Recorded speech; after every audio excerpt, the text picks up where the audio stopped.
महाकुंभ जो हर 12 साल बाद प्रयागराज के त्रिवेणी संगम में मनाया जाता है। साल 2025 में महाकुंभ मेला 13 जनवरी से लेके 26 फरवरी तक आयोजित किया जाएगा। ये सिर्फ एक मेला ही नहीं है, ये हिंदू धर्म का एक बड़ा और पवित्र त्योहार है। ये दुनिया का सबसे बड़ा सार्वजनिक समागम और आस्था का सामूहिक आयोजन है। इस बार कुंभ मेले में करीब 40 से 45 करोड़ लोगों की आने की उम्मीद है। एक बार जरा सोच के देखिए, 45 करोड़ लोग, करीब 1/3 भारत की जनसंख्या हो गई। ये दिखाता है कि महाकुंभ एक महापर्व है और आस्था का अटूट विश्वास। इस बार का कुंभ और भी खास इसलिए होने वाला है क्योंकि इस बार पूर्ण महाकुंभ का 144 साल बाद संयोग बना है। इस बार 12-12 के 12 चरण पूरे हो रहे हैं, जो ये 144 साल बाद संयोग बन रहा है। महाकुंभ मेले में शाही स्नान का एक विशेष महत्व है।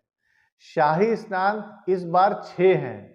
सबसे पहला 13 जनवरी यानी पौष की पूर्णिमा को, दूसरा शाही स्नान मकर संक्रांति 14 जनवरी को, तीसरा शाही स्नान 29 जनवरी मौनी अमावस्या को, चौथा शाही स्नान 2 फरवरी यानी बसंत पंचमी को, पांचवा शाही स्नान 12 फरवरी यानी माघ की पूर्णिमा को और छठा शाही स्नान 26 फरवरी यानी महाशिवरात्रि को।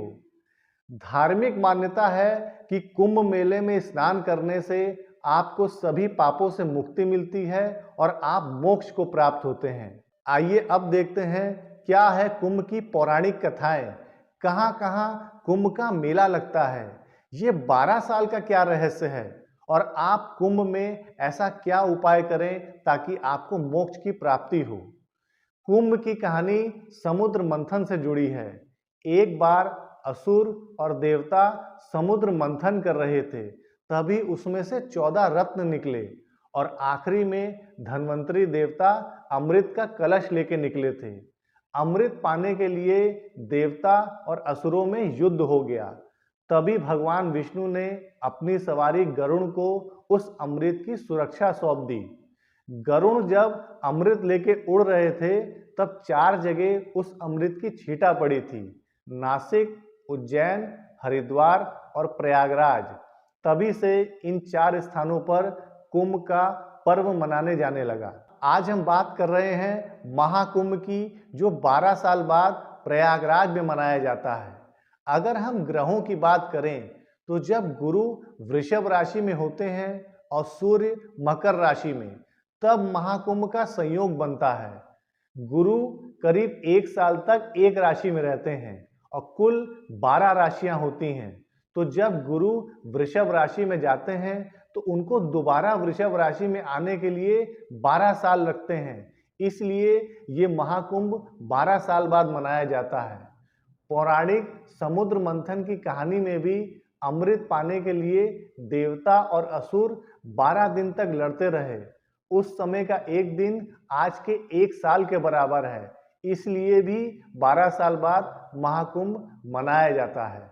इस महाकुंभ में आचमन और स्नान का विशेष महत्व है। लाखों की संख्या में साधु संत आते हैं और इसी महाकुंभ में नागा साधुओं को 12 साल की कठोर तप के बाद दीक्षा भी दी जाती है। ऐसी मान्यता है कि अगर आप कुंभ मेले में नहाते हैं तो आपको सारे पापों से मुक्ति मिलती है और आप मोक्ष को प्राप्त होते हैं। तो आप इस बार 2025 में महाकुंभ में अवश्य आइए, त्रिवेणी संगम में स्नान करिए, संत साधुओं के दर्शन कर उनका आशीर्वाद दीजिए और अपनी क्षमता अनुसार आप दान जरूर करिएगा, वस्त्र दान, अन्न दान या गौ दान। जय श्री राम।